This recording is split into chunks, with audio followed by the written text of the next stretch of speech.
Welcome back to Company Grip Guitar. I am Ben, and today we're going to be looking at this, the Epiphone Back to the Future 1955 ES-345. Let's check it out.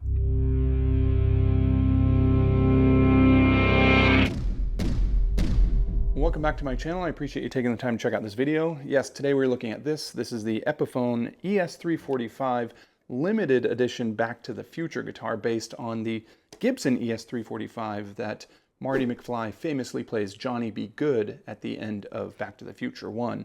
Now this is a limited edition. It is only being produced 1,985 units, I believe, and that's nothing compared to the 88 units that Gibson is making and selling for $20,000. Thankfully, this didn't cost nearly as much as that. Unless you've been living under a rock for the past year, you've probably come across the various marketing videos that Gibson's put out there leading to the release of this guitar. They've enlisted the help of Huey Lewis, Leah Thompson, Michael J. Fox, Christopher Lloyd, and many others as well. Most of them pleading to have somebody drop a tip about where the original guitar from the movie is. I'm inclined to think it's all just a giant marketing thing building up to what would probably be a pretty substantial amount of revenue for them, releasing 88 guitars at $20,000 and nearly 2,000 of them at $1,000. But if you do happen to know where the original guitar is, you can go to losttothefuture.com and drop your tip there, assuming the guitar is actually lost. All right, let's dive into the specs of this guitar. If you haven't seen my videos before, well, I will take this guitar all apart and dive into every single feature about it, take readings on everything, and I'll put little tabs at the bottom of the scroll bar so you can fast forward if you don't want to hear about how the body's made or what electronics are in it and you just want to hear the sound test, or even my thoughts on it. There will also be a little index in the description which you can fast forward that way as well. Now I did think about putting little clips from the movie into this video as I reference certain things, but then I realized we've probably all seen that movie a million times, so there's really no need to waste my time editing that in there or your time watching it again. So let's check it out. So this is the 2025 limited edition Back to the Future ES-345 from Epiphone, based on the Gibson guitar that Marty McFly famously uses in the movie. Now, interestingly enough, that guitar in the movie was a 1961 ES-345 that somehow exists in 1955 in the movie, but that is neither here nor there. Now, Epiphone is making 1,985 units of this guitar worldwide. That 1985 is obviously a nod to the year that Marty McFly needs to get back to in both the first movie and the sequel. And this retails for $1,000, which is certainly cheaper than the $20,000 Gibson counterpart. Now that model is being limited to just 88 units, which is again another nod to the speed in which it requires a DeLorean to time travel.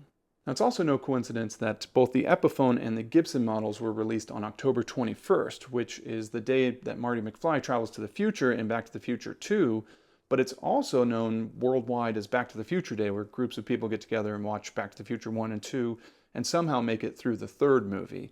Now, as an aside, being a Back to the Future fan, I would say, I was curious in the marketing room if they actually had a debate about what specific day to release this on, because yes, even though this was released on October 21st, in the first movie, October 26th is when they first send the DeLorean to time travel with the dog, I forget the name of it, or did they consider maybe November 12th, which is just a few weeks from now, which is the date that this guitar actually makes its appearance in the first movie during the Enchantment Under the Sea dance.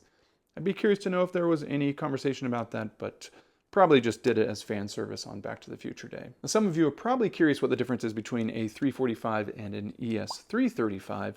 Well, back in 1959 when they released the ES-345, it was an upgraded version of the 335. So you had the nicer inlays, the split parallelograms. You usually had gold hardware. You had a stereo output jack. And one of the big features was the upgraded tonal variants with the veritone switch on there.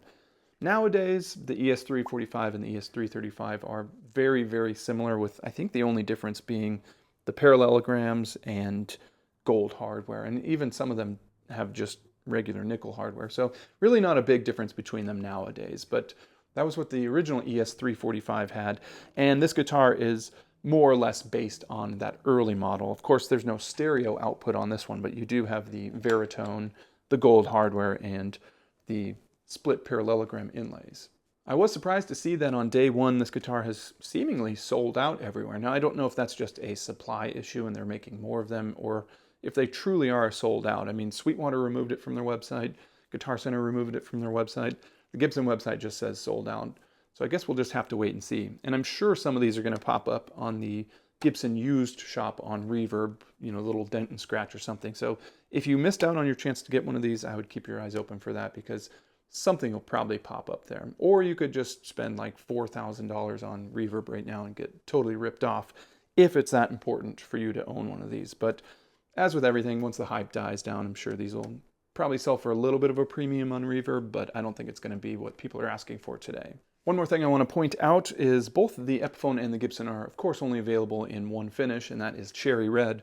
The Epiphone being a poly finish, and then the Gibson having a nitrocellulose finish and a little bit of Murphy aging.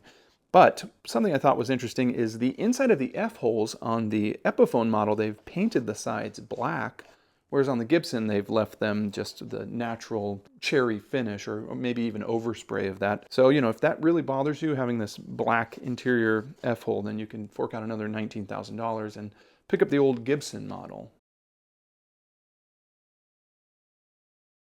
Now, both the Gibson and the Epiphone model come with these cases, throwing a nod to the movie, with both of them saying Marvin Berry and the Starlighters print on the front.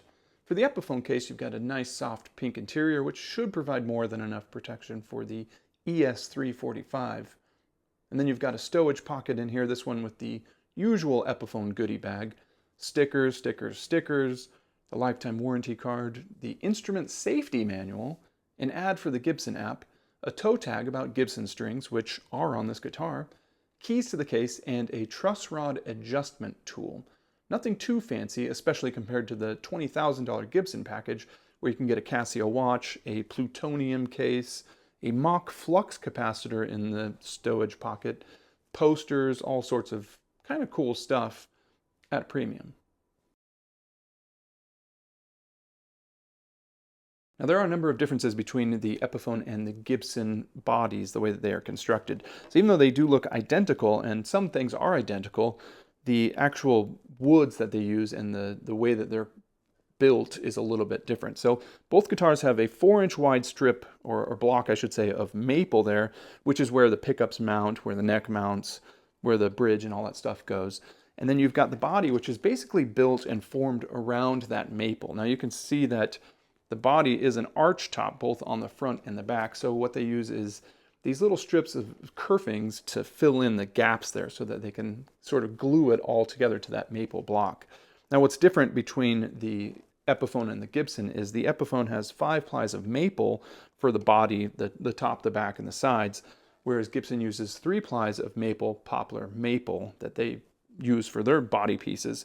So what you get is basically a solid centerpiece here, and then these 2 wings on the side are hollow, which is where the semi-hollow name comes from. So I've never actually owned a ES-345. The closest that I've ever gotten is this ES-235 that I bought in 2019. It was a very limited release from Gibson, and then they pulled it from the market because they just weren't selling. So I was quite surprised to see the size difference between these. Now, I have played a 335 a few years ago, but I'm always just, I forget how big they are when you actually have them in your lap. I mean, even compared to a Les Paul, which is a probably more familiar shape, you know, the Les Paul's not a small guitar, but this thing just is a Goliath compared to that. Now, interesting thing is they're actually pretty thin though. 1.7 inches is what I'm measuring in this thickness, which is, again, thinner than the 2 inches that you'll find on a Les Paul. So it might be big in some dimensions, but at least it's pretty narrow when you're holding it against your body, which adds to the comfort of it. Now let's move on to this neck here. This is a solid mahogany neck, all one piece, no scarf joints, which is something that I think Epiphone might be doing away with. I know they used to do that a lot, and it doesn't seem like I'm reviewing many Epiphones that have scarf joints anymore, so take that for what it's worth. You also have a long neck tenon in here, which I know will be much appreciated by everyone out there. For the fretboard here, it's a solid rosewood fretboard, so these specs more or less match what you're going to find on the Gibson model. Now, of course, the headstock is going to be quite a bit different. You've got the traditional Epiphone headstock there. Do I wish they would have put the Gibson headstock with the Epiphone? I don't know. To me, that is the traditional Epiphone headstock, so I thought it was kind of weird when they did it for the Kirk Hammett Greenie guitar. I don't know. I don't know how I feel about it. Because I also think it would have looked cooler with the Gibson headstock, but that's neither here nor there. Now, another area that is different between the Epiphone and the Gibson is the actual neck profile itself. So the Epiphone has a rounded C profile, which is the general profile that they put on a lot of their ES guitars anyway, whereas the Gibson has what they call the thin D profile. Now, the measurements on this one, I'm getting a 0.84 on the first fret and a 0.95 on the 12th fret. So it's a pretty thick boy there. Now up here at the nut, we're getting the usual 1.68, and then we've got a 12-inch radius, which is to be expected. So for the hardware, we've got a lot of gold. Let's just start down here at the bottom. We've got our strap button, which is built into our Bigsby. Same as what you would find on the Gibson model. However, the Bigsbys themselves are a little bit different. So you've got the B70 Bigsby on the Epiphone model, which is a more affordable, foreign-made Bigsby system, and it's a little bit different in that it's got a tinier spring, whereas the Gibson B7 has a little bit of a spongier feel with a 1-inch spring, and then also has the Bigsby patent logo down here, and that one is also made in America. But functionally, they're more or less pretty similar. I can understand why they went with the more budget option for the Epiphone guitar. Moving up from there, we get to our two ghost posts. Now, these are another nod to the movie. If you look at the guitar that is played on screen, it also has these two posts, even though it has a Bigsby, which I believe what happened is it probably had a stop bar when whoever bought the guitar was, and they converted it to have a Bigsby, and for whatever reason, they just left the posts out instead of filling those in or leaving the open holes. So they've recreated that here for both the Epiphone and the Gibson model. I'm inclined to think that these are actually functional and properly installed, so you could convert it to a stop bar if you wanted to for whatever reason, but do that at your own risk, because I did ask them, hey, are these actual stop bar posts? And they haven't gotten back to me on that. But it's a cool touch regardless. Moving up from there, we get to our bridge. Now this is again different than the Gibson bridge. The Gibson has a period accurate ABR1 bridge, whereas Epiphone decided to put their tone lock tune-o-matic bridge on here, which is a little bit different. You know, it's made with these little clips in there so you can snap it in and it won't just fall off if you take the strings off and do this with your guitar.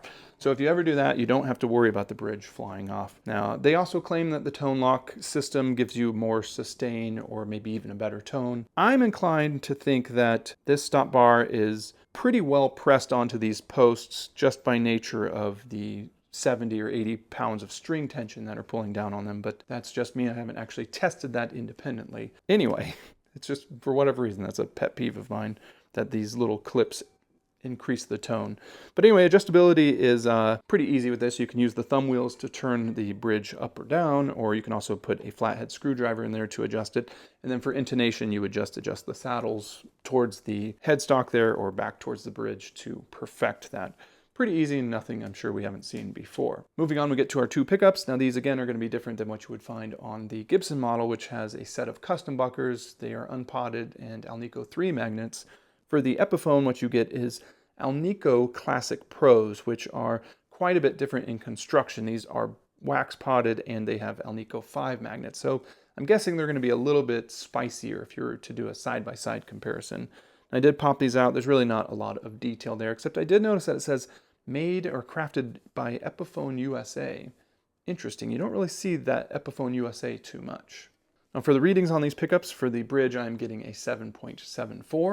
For the neck, I'm getting a 7.56. And in the middle, I'm getting 3.82, which are not as hot as I was expecting them to be, which in my mind is a good thing. Now moving on to the controls here, well, I'll be the first to admit that I'm not confident enough in my abilities to undo everything here and fish it out through the F-hole just so we can examine each piece.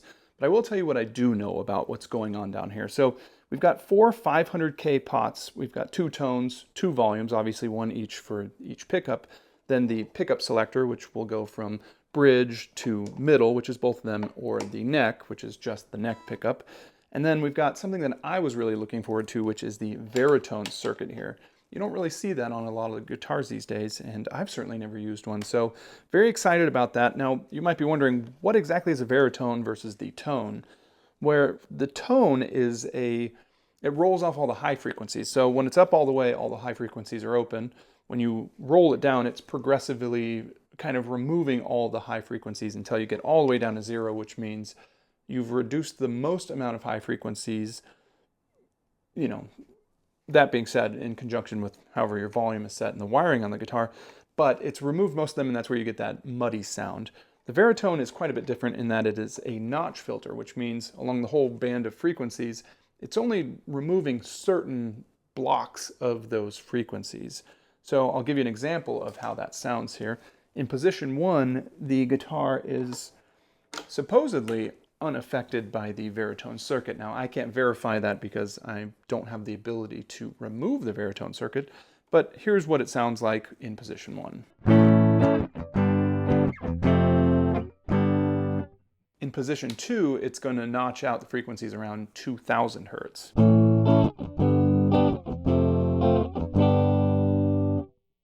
In position 3, it's going to be around 1000 hertz.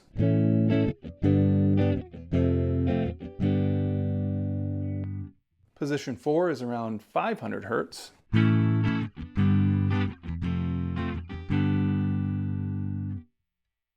Position 5 is 250 hertz.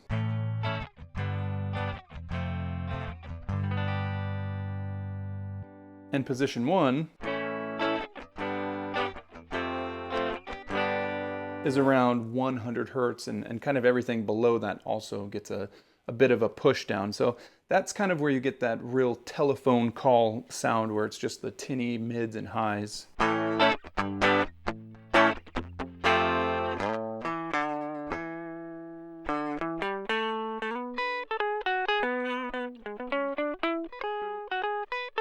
Tons of tonal options available. Of course, it's going to be up to you with how you choose to use the veritone circuit for your sound, as obviously some settings are more effective and useful than other settings. I do want to point out that there is this really nice metal disc here underneath the veritone circuit, which is very vintage looking. It's got the numbers 1 through 6 on it, so you can tell where your veritone is set to.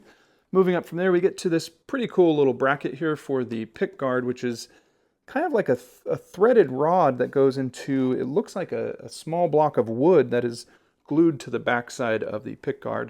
I'll be honest, I had no idea that's how they were installed on the ES guitars, so I was a bit surprised to see that, but I do think it's pretty cool. Moving up from there, we get to our frets here. As I mentioned earlier, we've got 22 medium jumbo frets, and these ones we're measuring somewhere around 46 thousandths in height, but they do feel very good, and the fret ends are pretty flawless on this guitar, which is always a welcome thing. Moving up to the top of the neck here, we get to the traditional Epiphone dual action truss rod, which is certainly different than what you find on the Gibson, which has the one action acorn nut style thing there. But either way, they both function and do more or less the same thing, keeping your neck straight, or at least playable, I should say. Up from there, we get to our tuners. Now these are the Epiphone Deluxe Kluson style tuners. These ones are measuring in at 18:1 ratio, which is great for getting a very fine tune on there, and they feel great, to be honest with you.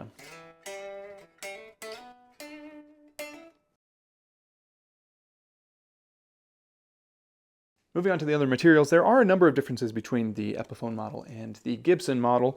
I'll point those out as I go along in this thing, but some of them aren't so obvious to the eye. Now, starting at the bottom here, we've got our black chicken head knob for the veritone there, and then we've got our black top hat knobs with the gold inserts for both the volume and the tone, and then a cream pickup selector switch. Up from there, we get to our wide bevel 5-ply pickguard, which is really nice looking there. It's a black, white, black, white, black.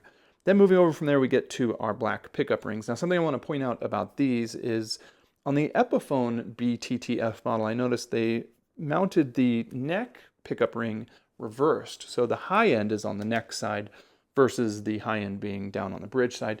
And that's not really an uncommon thing for ES owners to do. It's just different that the Gibson model has them more traditionally with the high side on the bridge side and the low side towards the neck. But yeah, I haven't seen that on a factory model before. Even the other Epiphone ES-335 and the limited 345 they did last year, 2 years ago, still had the rings mounted the more correct way. Just an interesting thing to note anyway. Moving on to the binding on the neck, we've got the cream binding with the dot inlays, which looks great. Moving over to the binding on the body, now this is a little bit different. On the Epiphone model, you've got a 4-ply white, black, with the white on the outside, of course. Whereas on the Gibson model, it's only a 3-ply white, black, white. But both of them do have just the single-ply white on the back side of the guitar.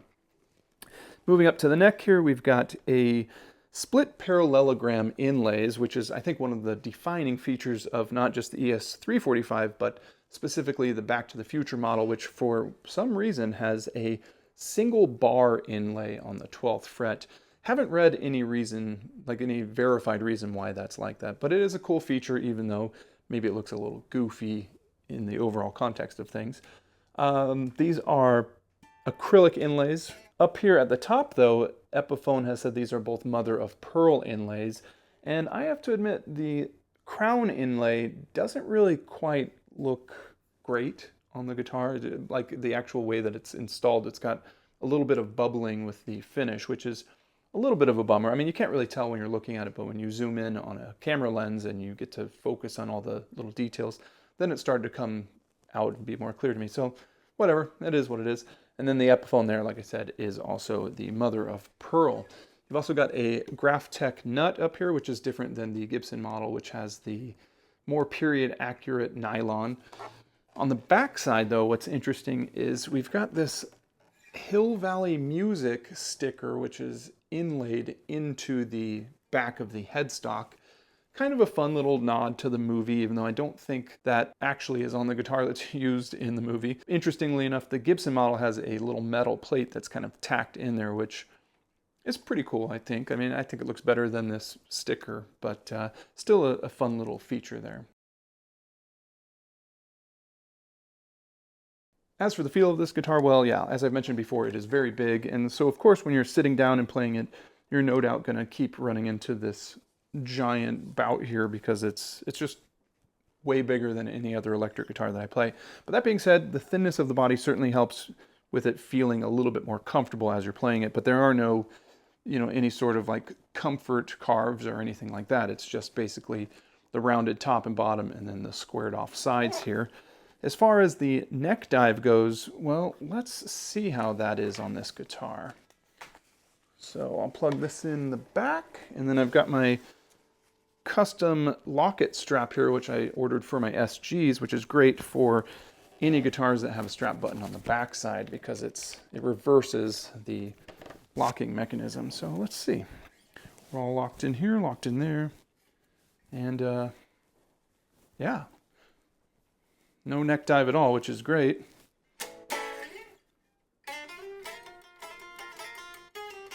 No neck dive while standing.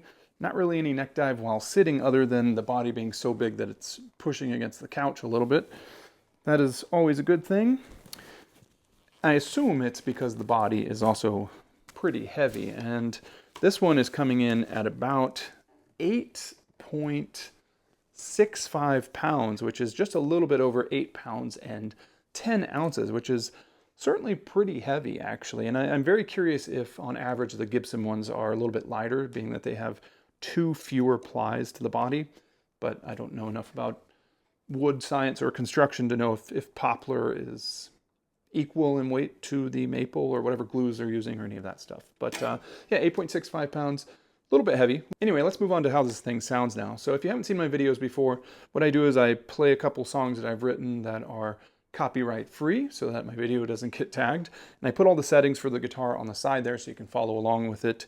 I'll put where the veritone's at, I'll put where the volume and tones are at, what pickup I'm using, that sort of information. Now this video will be a little bit different than the normal ones that I do because my studio space is being occupied right now. So I'm just going to do it right out here in the living room, which is going to be great.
Well, there you have it. That is my review of the ES-345 Back to the Future model from Epiphone. My thoughts? Well, I have a lot of them. First off, I want to say that the guitar is gorgeous, I think. I think the gold with this bright red, this cherry red, really makes it pop, and it is a very nice looking guitar. The construction is great as well. Something that I'm continually impressed with by Epiphone models as I review newer and newer ones is just the construction is like great. It's fantastic. The frets feel great. The neck was great. The setup, even from the factory, was pretty fantastic. Everything works awesome, which I love, and the feel of it. The one con I would give this guitar, which probably won't surprise anyone, is I don't like the pickups at all. And it's not that they sound bad by any means. I mean, they're great pickups. I'm sure you could find a fantastic sound with them. I just wish they were a little bit more authentic sounding as opposed to what Epiphone puts in all of their ES models. I think they're a little too hot. I wish they were unpotted so they had kind of that more fragile sound to them, and just maybe more in line with what Gibson put on their ES-345 Back to the Future model. I mean, I think for a release like this, at even $1,000, they could have come up with something, maybe even put, I mean, I don't think they would have put Gibson custom buckers in there, but even if they had their own version of it, I think that would have, for me anyway, helped make this guitar sound as awesome as it looks. But that being said, I would definitely recommend it if anybody was curious or maybe came across one for a reasonable price. Or who knows, maybe they'll still sell a couple of them that haven't actually sold out everywhere. I don't know. But yes, would definitely recommend it. I think it's a cool guitar, and yeah, that's kind of all I have on it. Let me know what you guys think in the comments. With that being said, I'd like to thank you for checking out this video. I'd like to thank my Patreon subscribers for helping support my channel, and I guess that's it. I'll see you next time.